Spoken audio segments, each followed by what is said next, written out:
बाबा सिद्दीकी बिहार के वो चिराग थे जो सितारा बनकर बॉम्बे की महान नगरी को बनाया। तेजस्वी यादव भी उनका संवाद यात्रा है, युवा तुर्क के द्वारा ये संवाद यात्रा इतिहास का पाठ होगा। आप देख रहे हैं जनपद news, news and views.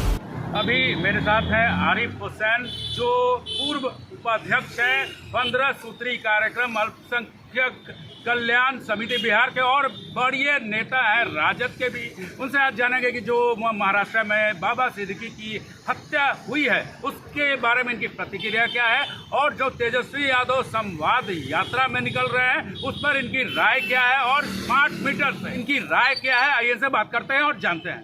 Mumbai में बाबा सिद्दीकी की हत्या कर दी जाती है और कहीं ना कहीं बाबा सिद्दीकी का कनेक्शन गोपालगंज से भी है। इसको लेकर कई तरह से प्रतिक्रियाएं आ रही हैं। कैसे देखते हैं बाबा सिद्दीकी की इस हत्या को? बाबा सिद्दीकी की जो हत्या है यकीनन महाराष्ट्र गवर्नमेंट के लॉ एंड ऑर्डर पे सवाल है, और सवाल है हिंदुस्तान के होम मिनिस्ट्री पे। जब बाबा सिद्दीकी ने खतरे को जाहिर किया था, सब जगह लिख पढ़ कर दिया, तो लॉरेंस बिश्नोई के नाम पे सरकार खेल रही है कि उसी का गुट है, वो भी खेल रहा है। बाबा सिद्दीकी बिहार के वो चिराग थे जो सितारा बनकर बॉम्बे की महान नगरी को बनाया। इंडिया के इकोनॉमिकल कैपिटल को संवारने में बाबा सिद्दीकी के साथ समस्त बिहारियों का योगदान है। तो बिहार के साथ ये बहुत बड़ा विश्वासघात महाराष्ट्र की सरकार और उसकी एजेंसी ने की कि समय रहते बाबा सिद्दीकी को प्रोटेक्शन नहीं दिया गया। बाबा सिद्दीकी के बारे में बताया जाता है कि गोपालगंज के रहने वाले थे, उनका भी कनेक्शन था बड़े बड़े दबंगों से, क्रिमिनलों से उनका भी संपर्क था। जो भी बॉम्बे में रहेगा वो राजनेता हो, शरद पवार जी के साथ कोई घटना घटे तो यही सवाल आप खड़ा कर देंगे। जितने लोग हैं बॉम्बे में जो सियासत करते हैं, जो दिल्ली की सियासत करते हैं, तो बॉम्बे के जो नागरिक हैं वो तो उनसे मिलते हैं। अब उसमें हर तरह के लोग हैं, वो वोटर हैं, वो चुनाव लड़ते हैं। तो ये आरोप नहीं लगाया जा सकता है कि बाबा सिद्दीकी का कनेक्शन कहीं से किसी दबंग के साथ था। उनके साथ तो सीने जगत के भी सारे लोग थे, उनके साथ सारे पॉलिटिशियंस मौजूद हैं। बाबा सिद्दीकी बिहार का वो खूबसूरत चिराग था जो बॉम्बे में जाकर सियासत की, लोगों की सेवा की। बिहार की जो मर्यादा है, संस्कृति है, एक दूसरे का आदर करना, सम्मान करना, उसने बॉम्बे जैसे महानगरी में, कैपिटल महानगरी में लोगों को सिखाया कि हम बिहार से आए हैं और बिहारी बड़ा सोबर नेक होते हैं, सबको जोड़ के चलते हैं। इसलिए आज बाबा सिद्दीकी के लिए पूरा महाराष्ट्र क्या, देश के वो सारे लोग भावुक हो गए हैं जो लोग भारत में प्रेम मोहब्बत के अलंबरदार हैं। सर, कहीं बिहार का होने के कारण तो बाबा सिद्दीकी की हत्या नहीं कर दी गई, क्योंकि बिहार के कई कलाकारों का महाराष्ट्र में बिहार की घटना जब जब होती है तो इसलिए उसकी जांच नहीं हो पाती है कि ये बिहारी है, जबकि सच्चाई यह है कि महाराष्ट्र को बनाने में 75% बिहारी हाथ है, बिहारी दिमाग है, बिहारी काम है। अगर महाराष्ट्र के लोग हमें बिहारी समझते हैं तो ये दुर्भाग्य उनका है, हमारा नहीं। हम तो महाराष्ट्र को भारत की भूभाग समझते हैं। आप हमारी हत्या पे खुश हो जाओ, लेकिन हम भारत के लिए जीते हैं। सर, बाबा सिद्दीकी की हत्या को लेकर पूर्णिया सांसद पप्पू यादव ने ट्वीट किया है और कहा है कि ये देश जो है हिजड़ों की फौज है। कितना उचित है इस तरह का ट्वीट उनका? मैं इस तरह के किसी भी वाक्य से जिससे देश के गरिमा और स्वाभिमान को चोट लगे उसके फेवर में नहीं है। नेता प्रतिपक्ष तेजस्वी यादव यात्रा पर निकलने वाले हैं, जन संवाद यात्रा कार्यकर्ताओं से मिलकर जो है यात्रा पर निकलने वाले हैं। क्या कुछ इस यात्रा का परिणाम निकलेगा? तेजस्वी यादव वही करने जा रहे हैं जो एक शेर में सुना देता हूँ आपको। जी।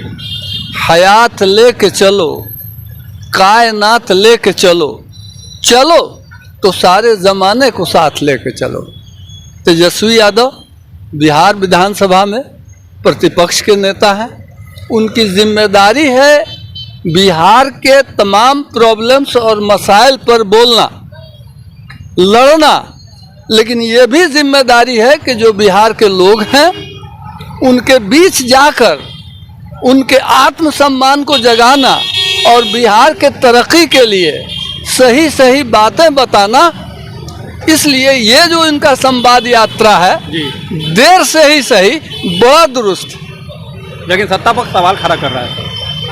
सत्ता पक्ष के पास मीडिया है, सत्ता पक्ष से सवाल किया जाता है, सत्ता पक्ष उसका जवाब न दे के अपोजिशन पे ही सवाल खड़ा कर देती है।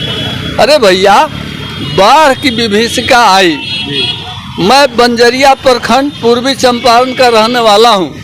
मेरा गांव 15 दिनों तक नेशनल हाईवे से कट गया, जिला मुख्यालय से कट गया, फसलें तबाह हो गईं, लेकिन बंजरिया के अधिकारियों ने और जिला कलेक्टर मोतिहारी ने उस प्रखंड को बाढ़ग्रस्त घोषित नहीं किया और कह रहे हैं कि बाढ़ग्रस्त घोषित करने के लिए ये चाहिए, वो चाहिए, वो चाहिए, और बाढ़ आया और सब कुछ तबाह कर दिया। ये बिहार सरकार है, ये नीतीश कुमार की सरकार है, ये डबल इंजन की सरकार है कि बाढ़ आया, तबाही मचाई, क्षति हुई, संपर्क टूट गया जिला मुख्यालय से, इसलिए ये नहीं किए कि उनको मुआवजा देना पड़ेगा 7,000 रुपया। 7,000 रुपया आम लोगों को नहीं देने के लिए इतना बड़ा छल और परपंच अधिकारियों ने, सरकार ने किया और वहाँ के लोग वंचित हो गए। ये इस तरह के जितने छोटे छोटे मसले हैं, आवाम के मसले हैं, स्कूल के मसले हैं, हॉस्पिटल के मसले हैं, काम के मसले हैं, रोजगार के मसले हैं, इन तमाम मसलों पर जनता को जो दिग्भ्रमित करती है ये सरकार, कभी धर्म का चश्मा लगा के, कभी राष्ट्रीयता का चश्मा लगा के, तो तेजस्वी यादव विरोधी दल के नेता की हैसियत से जा रहे हैं गाँव में ताकि दवाई, कमाई, पढ़ाई जैसे विषय जो उनका है, रोजगार जैसे विषय जो है उनका, उस पर जगाएं और जो लोकल प्रॉब्लम्स है लोगों में आत्मबल पैदा करें कि आप आगे बढ़ो और अपने मौलिक अधिकारों के लिए लड़ो। इसलिए ये जो उनका संवाद यात्रा है, ये भारत के इतिहास में एक युवा तुर्क के द्वारा ये संवाद यात्रा इतिहास का पाठ होगा।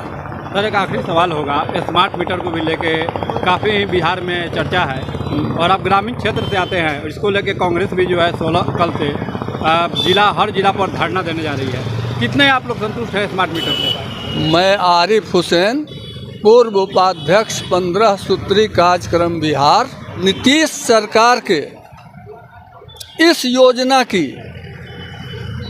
भर्त्सना करता हूँ। ये योजना स्मार्ट मीटर का ग्रामीणों के साथ बहुत बड़ा छल, कपट और परपंच है।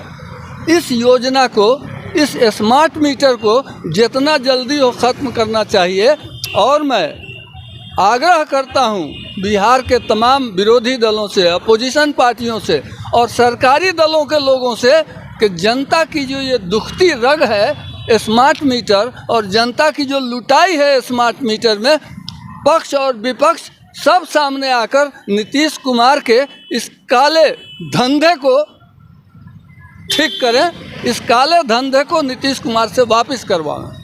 धन्यवाद।